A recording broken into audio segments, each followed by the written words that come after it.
Hello students, मैं हूं अभिषेक खंडेलवाल और स्वागत करता हूं आपका ग्रास रूट एजुकेशन चैनल पे। दोस्तों, आज का जो हमारा टॉपिक है वो है आपका बिजनेस स्टडीज़ का चैप्टर नंबर 14, जो कि है आपका SRM का और CSR का। अब ये है क्या चैप्टर?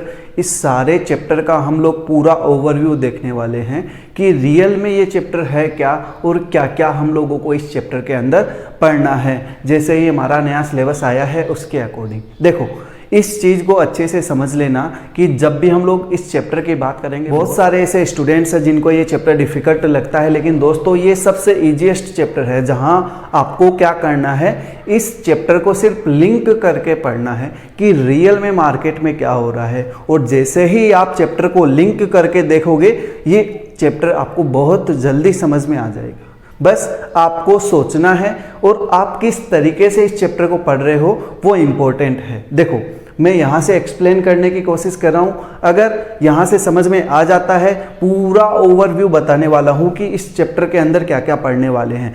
अगर आप लोगों को ओवरव्यू समझ में आ जाए तो मेरे को कमेंट करके जरूर बता देना। तो नेक्स्ट पार्ट हम कमेंट के बाद ही लेके आएंगे। तो दोस्तों, अगर अभी तक आप लोगों ने चैनल को सब्सक्राइब नहीं किया है तो सबसे पहले चैनल को सब्सक्राइब कर ले और बेल आइकन को भी प्रेस कर देना। और जैसे कि नया सिलेबस आया 2021 का, उसके अकॉर्डिंग जितने भी MCQs है बिजनेस स्टडीज के, उन बिजनेस स्टडीज के MCQ की कलेक्शन हमारे पास है। चेंजेस हुआ है और उस चेंज के अकॉर्डिंग 10 MCQs आपके आने वाले हैं। तो आप लोग हमें इंस्टाग्राम पे मैसेज कर सकते हैं और हम पूरे जितने MCQs हैं उनकी PDF आप लोगों को प्रोवाइड करवा देंगे बिजनेस स्टडीज़ के अंदर। ठीक है दोस्तों, तो हमारी जो इंस्टाग्राम ID है वो है ग्रास रूट एजुकेशन। तो चलो स्टार्ट करते हैं हमारा जो चैप्टर। देखो, सबसे पहले अगर आप लोग इस चैप्टर का नाम देखोगे तो इस चैप्टर का नाम है सोशल रेस्पॉन्सिबिलिटी ऑफ मैनेजमेंट और कॉरपोरेट सोशल रेस्पॉन्सिबिलिटीज। जैसे ही चैप्टर पढ़ोगे या जैसे ही आपने ये चैप्टर देखा तो सबसे पहले आपके माइंड में ये वाली चीज़ आनी चाहिए कि इसके अंदर दो टॉपिक है। क्या है वो दो टॉपिक? पहला टॉपिक है आपका सोशल रेस्पॉन्सिबिलिटी मैनेजमेंट, ठीक है, और दूसरा है कॉरपोरेट सोशल रेस्पॉन्सिबिलिटी। अगर आप ये समझ गए कि इसके अंदर हम लोगों को दो टॉपिक पढ़ने हैं, वो दो टॉपिक क्या है? SRM plus CSR।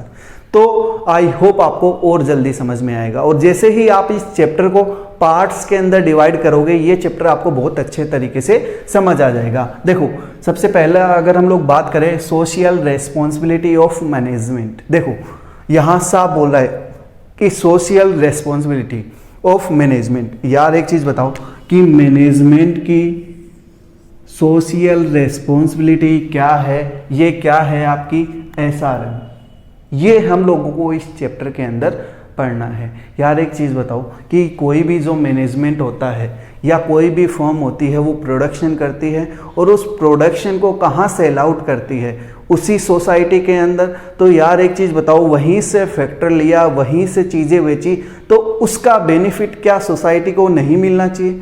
मिलना चाहिए। तो बस वो वही चीज़ यहाँ बताई गई है कि सोशल रेस्पॉन्सिबिलिटी क्या है मैनेजमेंट की, वो हम लोग इस चैप्टर के अंदर पढ़ने वाले हैं। देखो, यहाँ साफ लिखा हुआ है कि बिजनेस किसके ऊपर डिपेंड करता है? सोसाइटी के ऊपर डिपेंड करता है। और सोसाइटी को जितने भी गुड्स और सर्विसेज प्रोवाइड की जाती है वो किसके द्वारा प्रोवाइड की जाती है? बिजनेस के द्वारा प्रोवाइड की जाती है। देखो यार, मेन जो प्रॉफिट अर्न करना है वो ऑब्जेक्ट होता है किसी भी फर्म का, लेकिन जैसे जैसे सिनेरियो चेंज होता गया है तो कंसेप्ट भी चेंज होते गए हैं। पहले क्या चलता था कि प्रॉफिट मैक्सिमाइज कैसे किया जाए। आज के टाइम प्रॉफिट मैक्सिमाइज करने के साथ साथ ये जो सोशल रिस्पॉन्सिबिलिटी है वो भी डिटरमाइन की गई है। तो देखो, अगर हम लोग मीनिंग और डेफिनेशन इस चैप्टर के अंदर हम लोग पढ़ने वाले हैं सोशल रिस्पॉन्सिबिलिटी ऑफ मैनेजमेंट की, ठीक है। अगर हम लोग इसकी डेफिनेशन की बात करें, परिभाषा क्या होगी, तो वो यहाँ आप लोगों को बता रहा हूँ। देखो, इट इज़ अ ऑब्लिगेशन। साफ बोल रहा है, क्या है? ऑब्लिगेशन आपका दायित्व है। एंड कमिटमेंट ऑफ मैनेजर्स, किसका है? मैनेजर्स का, ठीक है। टू टेक स्टेप्स फॉर, किसके लिए स्टेप उठाए? Protection and improvement for societies welfare. Societies welfare के लिए क्या करे? प्रोटेक्शन और इम्प्रूवमेंट के लिए कुछ स्टेप उठाए, साथ खुद का भी या खुद का इंटरेस्ट को भी ध्यान में रखते हुए। अगर इसको एक सिंपल सी लैंग्वेज में बताऊं कि जो मैनेजर होते हैं उनका काम क्या होता है कि कोई भी फर्म है जिसमें जहाँ वो काम कर रहा है उसके इंटरेस्ट का तो ध्यान रखे ही रखे, साथ के साथ सोसाइटी का भी उसको ध्यान रखना है। ये आपकी कहलाती है सोशल रेस्पॉन्सिबिलिटी ऑफ मैनेजमेंट, ठीक है, जो कि यहाँ लिखा हुआ है। और मैंने आपको समझा भी दिया है कि सोशल रेस्पॉन्सिबिलिटी ऑफ मैनेजमेंट कि जो मैनेजमेंट है भाई, मैनेजर है वही मैनेजमेंट करेगा, तो मैनेजमेंट की या मैनेजर की क्या सोशल रेस्पॉन्सिबिलिटी है वो हम लोग यहाँ पढ़ने वाले हैं और वही आप लोगों को यहाँ समझाया गया है, ठीक है। इसी के अंदर बहुत सारे कंसेप्ट है, ठीक है। अगर ट्रेडिशनल अप्रोच की बात करें तो ट्रेडिशनल अप्रोच यही था कि एक जो फर्म है वो उसको एस्टेब्लिश करने का मेन रीज़न यही था कि ज़्यादा से ज़्यादा प्रॉफिट कमाना, क्योंकि यार ओब्लिगेशन जो होते हैं वो किसी भी पर्सन के होते हैं, किसी फर्म के नहीं होते। ऐसे करके बहुत सारे विवाद थे, ठीक है। उन विवादों के द्वारा हमारे क्या आया, एसआरएम का कंसेप्ट आया। अब इसी विवाद के अंदर एक हायरार्की मॉडल दिया हुआ था, ठीक है। किसका दिया हुआ था, आर जोसेफ मोनसेन। बहुत बार ये कंसेप्ट आप लोगों से एग्जाम में पूछ लिया जाता है कि जोसेफ मोनसेन का हायरार्की कंसेप्ट क्या है, या जोसेफ मोनसेन ने सोशल रेस्पॉन्सिबिलिटी ऑफ मैनेजमेंट के बारे में क्या बताया है। तो देखो, इसने हायरार्की के अंदर 4 स्टेप बताए हैं। कितने स्टेप बताए हैं, 4 स्टेप बताए हैं। वो 4 स्टेप कौन कौन से हैं। सबसे पहला है ओबेइंग द लॉ, कि आप लॉ का पालन करो और सोशल रिस्पॉन्सिबिलिटी को निभाओ। दूसरा है कैटरिंग टू पब्लिक एक्सपेक्टेशन, कि जो पब्लिक की एक्सपेक्टेशन है उनको प्रोवाइड करवाओ, कि जैसे जॉब अपॉर्चुनिटीज़ वगैरह है, ये सारी चीज़ें उनको प्रोवाइड करवानी है, ठीक है। और थर्ड जो होगा वो है कि उनकी एक्सपेक्टेशन क्या है, उनको फोरकास्ट करो, पूर्वानुमान लगाओ कि उनकी एक्सपेक्टेशन क्या है। फिर है क्रिएशन ऑफ पब्लिक एक्सपेक्टेशन, और पब्लिक एक्सपेक्टेशन है उनको क्रिएट करो कि वो क्या सोचते हैं बिजनेस के बारे में, कि उनकी सोशल रेस्पॉन्सिबिलिटी क्या होती है, ठीक है। इसी का एक एग्जांपल बताता हूं कि अगर आप लोग एडवर्टीजमेंट देखते हो तो शांति आंवला हो गया, या ऐसे करके जूही चावला का एक एडवर्टीजमेंट आता है, या क्लासमेट का एडवर्टीजमेंट आता है जिसमें बोला जाता है कि 1 रुपया बच्चों की पढ़ाई के लिए जाता है अगर आप क्लासमेट का रजिस्टर या कुछ खरीदते हो तो। इसी तरीके से शांति आंवला वगैरह जो ऑयल आता है उसको खरीदते हो तो 1 रुपया कहाँ जाता है, बच्चों के एजुकेशन के लिए जाता है। तो वहाँ से आप इस चीज़ को समझ सकते हो कि कंपनी क्या कर रही है, एडवर्टीजमेंट कर रही है किसके लिए, सोशल रिस्पॉन्सिबिलिटी, कि हम लोग क्या कर रहे हैं, प्रॉफिट तो अर्न कर रहे हैं सोसाइटी से, तो वो खर्च भी किसके ऊपर, उसका एक हिस्सा किसके ऊपर खर्च किया जा रहा है, सोसाइटी के ऊपर खर्च किया जा रहा है, ठीक है। आई होप आपको समझ में आ गया होगा कि 4 जो मॉडल दिए या 4 लेवल जो बताए गए हैं जोसेफ मोनसेन के द्वारा, ठीक है। डिटेल के अंदर हम लोग बाद में पढ़ेंगे, बस आपको इतना ध्यान रखना है। इसी के अंदर रॉबर्ट हे और जो एडमंड आर ग्रे या इडग्रे का जो मॉडल है वो 1980 में एक्सप्लेन किया गया। इसमें भी लेवल बताए गए कि कितने लेवल है सोशल रिस्पॉन्सिबिलिटी के, या कैसे हम लोग निभा सकते हैं सोशल रिस्पॉन्सिबिलिटी को। पहला बोला फर्स्ट मैक्सिमाइजिंग मैनेजमेंट। इसमें क्या बोला गया कि मेन ऑब्जेक्ट क्या है, प्रॉफिट मैक्सिमाइज करना, और प्रॉफिट मैक्सिमाइज कैसे कर सकते हो, ज़्यादा से ज़्यादा प्रोडक्शन करके। जो पहले का कंसेप्ट ट्रेडिशनल कंसेप्ट था, ठीक है, प्रॉफिट मैक्सिमाइजिंग मैनेजमेंट, कि मेरे लिए जो अच्छा है वही समाज के लिए या देश के लिए अच्छा है। ये आपका था प्रॉफिट मैक्सिमाइजिंग मैनेजमेंट का ऑब्जेक्ट। फिर ट्रस्टीशिप मैनेजमेंट। ट्रस्टीशिप का मैनेजमेंट का मतलब होता है कि आज के टाइम बिजनेस को ट्रस्टी की तरह काम करना चाहिए, कि जो भी उसके शेयर होल्डर्स वगैरह है, सप्लायर्स है, क्रेडिटर्स है, डेटर्स है, उनके लिए ट्रस्टी की तरह काम आना चाहिए, ठीक है। उनको कोई प्रॉब्लम हो तो उनका सोल्यूशन करना चाहिए, तो ये कहलाता है ट्रस्टीशिप मैनेजमेंट। मतलब जो कि मेरे लिए या फर्म के लिए अच्छा है या पूरी इंस्टीट्यूशन के लिए अच्छा है, वही किसके लिए अच्छा है, देश के लिए अच्छा है। ये इसका मेन कंसेप्ट था। फिर quality of life of management. यहाँ क्या बोला गया कि क्वालिटी इंपॉर्टेंट है, मतलब जो सोसाइटी के लिए अच्छा है वो कंपनी के लिए अच्छा है, ठीक है। तो ये कंसेप्ट थे और ये मॉडल जो दिए गए उनके द्वारा ये 3 लेवल बताए गए सोशल रिस्पॉन्सिबिलिटी के, ठीक है। फिर इसके बाद कुछ नए कंसेप्ट आए सोशल रेस्पॉन्सिबिलिटी के, तो उन सोशल रेस्पॉन्सिबिलिटी के कंसेप्ट के हिसाब से इनको 3 पार्ट के अंदर डिवाइड किया गया कि सोशल रेस्पॉन्सिबिलिटी के बारे में क्या है क्या नहीं है, तो उनको 3 लेवल में डिवाइड कर दिया। सबसे पहले लोवेस्ट फिर मिडिल लेवल और हाईएस्ट लेवल। अभी हम लोगों ने जो पढ़ा है ना, उसी को अगर मैं बोल दूं कि ये हमारे क्या है, न्यू कंसेप्ट है सोशल रेस्पॉन्सिबिलिटी के, या 3 लेवल है, जिसमें पहला लेवल है सोशल ऑब्लिगेशन, सोशल रेस्पॉन्सिबिलिटी और सोशल रेस्पॉन्सिवनेस। जो मैंने अभी बताया है वही यहाँ इम्प्लीमेंट हो जाता है। तो ये हमारा नया कंसेप्ट है, ठीक है। इसके अलावा क्या बचा है जो पढ़ना है, वो ये है, इसके अंदर साफ आपको बताया गया है कि मैनेजमेंट सोशल रेस्पॉन्सिबिलिटी, एक मैनेजमेंट की समाज के प्रति क्या रेस्पॉन्सिबिलिटी है, वो यहाँ आप लोगों को समझनी पड़ेगी। अब देखो यार, यहाँ मैंने सब कुछ लिख रखा है, किन किन के लिए हमारे सिलेबस के अंदर हम लोगों को रेस्पॉन्सिबिलिटी दे रखी है और उनकी क्या रेस्पॉन्सिबिलिटी होती है मैनेजर्स की, उनके लिए।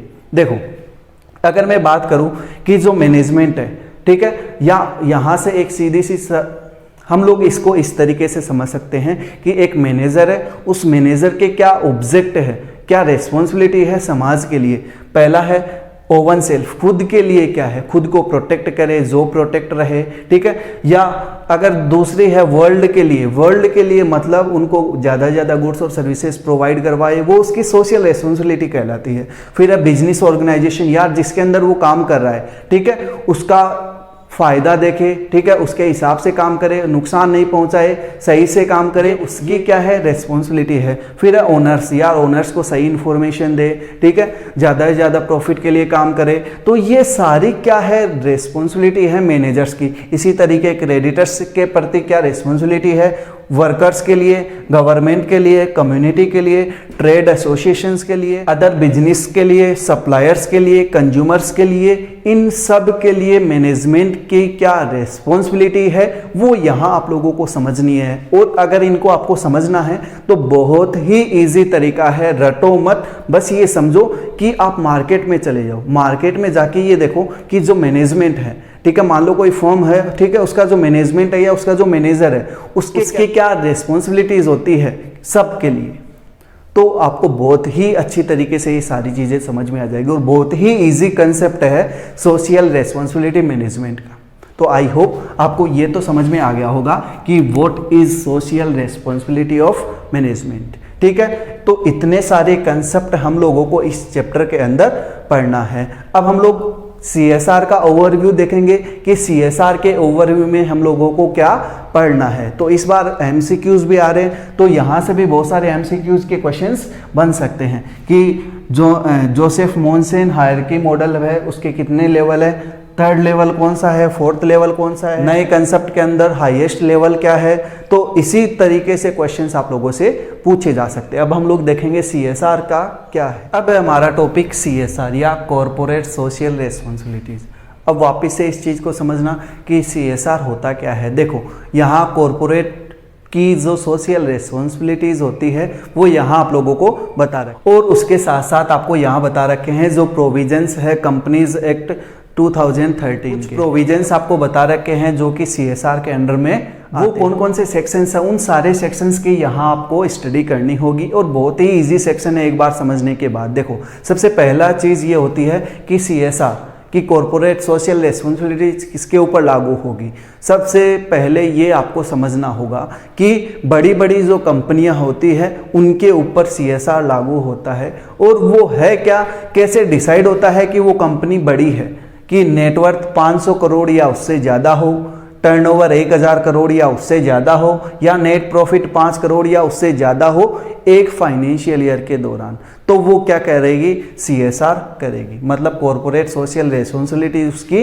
बन जाएगी कि वह समाज के लिए क्या करेगी, कुछ ना कुछ उसको खर्च करना पड़ेगा अपने प्रॉफिट का। कैसे खर्च करेगी वो सारी चीज़ें भी हम लोगों को यहाँ समझना है कि 2% लास्ट 3 प्रीसीडिंग ईयर, वो सारी चीज़ें हम लोग यहाँ पढ़ेंगे। बस आपको ये पता होना चाहिए कि किनके ऊपर ये लागू होगा। इसी के साथ साथ हम लोग यहाँ सेक्शन 135 के जितने भी प्रोविजंस है, जितने भी सेक्शंस के अंदर सब सेक्शन वगैरह है, वो सारी चीज़ें पढ़ेंगे। ठीक है, कब इम्प्लीमेंट हुआ, तो 2014 के अंदर कंपनीज एक्ट 2013, और ये इम्प्लीमेंट कब हुआ, ये 2014 के अंदर इम्प्लीमेंट हुआ।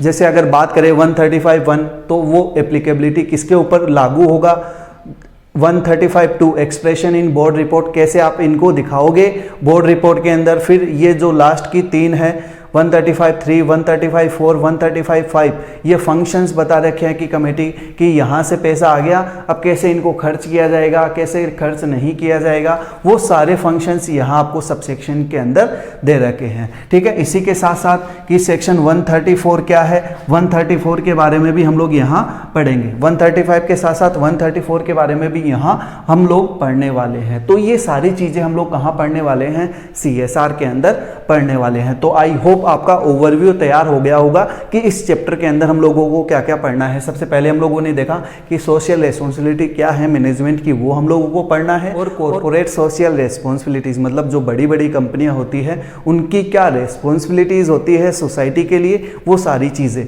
कि कैसे डिसाइड होगी कि आपको सोशल रिस्पॉन्सिबिलिटीज देनी है या नहीं देनी, कितना खर्च करना है, कितना खर्च नहीं करना, ये सारी चीज़ें आपकी CSR के अंदर हम लोगों को पढ़नी है। इसके अलावा कुछ केस स्टडीज आपको दे रखी है, केस स्टडीज से भी क्वेश्चन आप लोगों से पूछे जा सकते हैं। तो आई होप दोस्तों आपका ओवरव्यू है इस चैप्टर का तैयार हो गया होगा और आप लोगों को ये तो समझ में आ गया होगा कि इस चैप्टर के अंदर हम लोगों को क्या क्या पढ़ना है। तो दोस्तों अगर आप लोगों को ये समझ में आ गया कि इस चैप्टर के अंदर क्या क्या पढ़ना है तो हमें कमेंट करके जरूर बता दें।